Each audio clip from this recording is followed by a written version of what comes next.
Hello, I am Mr. Rolit and I will explain a lesson for grade 10 trigonometry called angles of elevation and also angles of depression. So, what is meant by angle of elevation? The angle of elevation is an angle between the horizontal line, and a tilting line. Same thing for the angle of depression, is between a horizontal line and a tilting line. But it depends what is the spectator or the observer is looking. How is the observer looking determines if it is elevation or depression. So if the observer was looking horizontally first, then he raised his eyes up, that's called angle of elevation. So it's usually if someone is on the ground and looking high at somewhere high, like to the top of a building, or looking at a bird or whatever. Okay. And the angle of depression is also an angle between a horizontal line and the tilting line. But the observer this time is looks down. He was looking first horizontally, then he looked down to observe something down. So that's the difference between angle of elevation and the angle of depression. This brings for us something important we should know. It's something about geometry, not trigonometry. It is the alternate angles. So we need to remember that the alternate angles are angles between two parallel lines, and they lie on different sides of the transversal between these two parallel lines. Alright, it looks somehow like Z or flipped Z. So this is how it looks, and these are the alternate angles, and always the alternate angles between two parallel lines are equal in measure, and the parallel lines here are these two horizontal lines. So keep that in mind, and let's see a question about the applications on trigonometry actually. So that's the first question I made. A man on the top of a 60 feet high building spotted a car with depression angle 46 degrees. So we want to know how far is the car from the building base. So the most important thing about these questions in trigonometry, we should visualize what we are having here. So first thing I will do, I will draw a vertical line to represent that building. A vertical line like that. That building, I called it MB, okay? And the man is on the top, and it is 60 feet high. Of course, the building has to be vertical.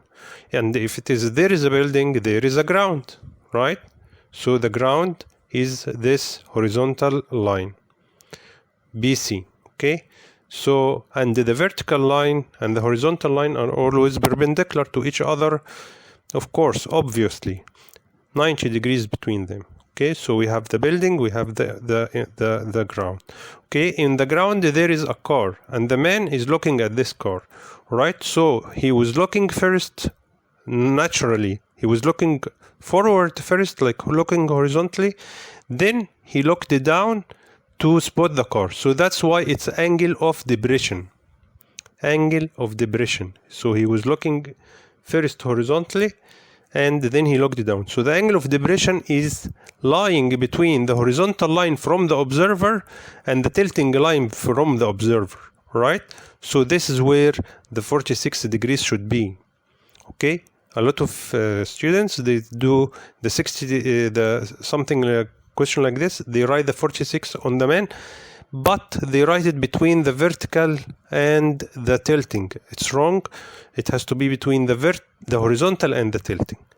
right? Because it's depression or elevation, unless it is said in the question it is between the vertical and the vertical angle, like, so it's not written anything like that. So this is a 46 degrees, that is the depression angle.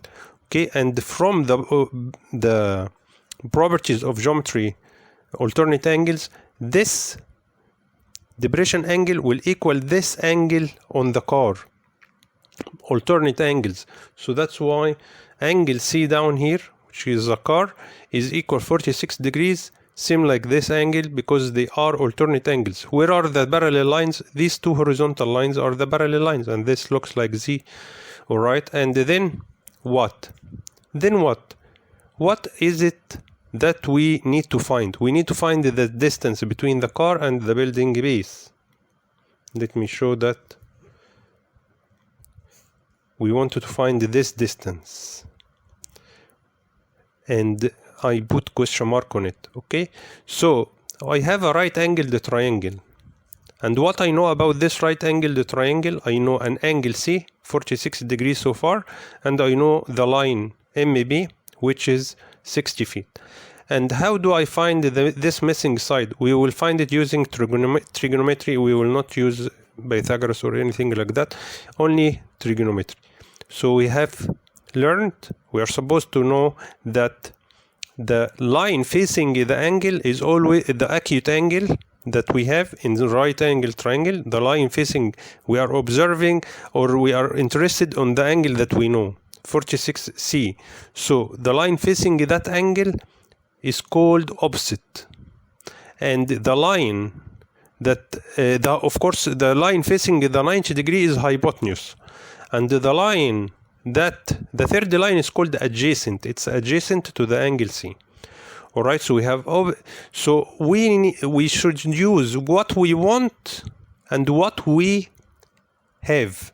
We don't need the hypotenuse, so, and we don't have it, so we don't talk about it. We just talk about opposite and adjacent. These two words, opposite and adjacent, they exist in a basic trigonometry ratio called tan. Tan, the angle, equal opposite over adjacent. So we write this rule: tan angle C, the basic ratio is tan, because we have the opposite and we want the adjacent. Opposite and the adjacent, they exist in this basic ratio, tan. Tan C equals opposite over adjacent. Now it's a matter of substitution. We substitute for angle C by how much it equals. We substitute for the opposite by how much it equals. And we write the adjacent is line CB, which is the line that we want. So that's what I wrote here. Tan. I have to write 10 again as it is. And then I substitute for C by its value. And then the opposite is 60 feet. And then the adjacent is called here in this question line CB. So I will do what we call cross multiplication. This cross multiplication needs to have two fractions, so I didn't have a fraction here, so I made this as a fraction over 1. So I want to find the missing here. The missing is called line CB. The missing is line CB. So I write line CB, I write what I want to find, right? Line CB equals, then I do the cross multiplication. So what times what divided by what is it gonna be? The two numbers making a cross here are 1 and 60. They make like cross.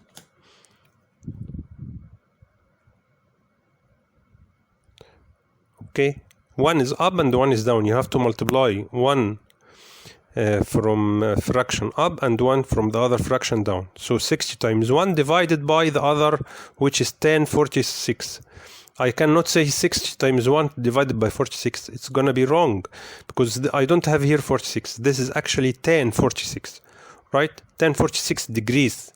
It's different than 46. That's much different. So 60 times 1 divided by 1046.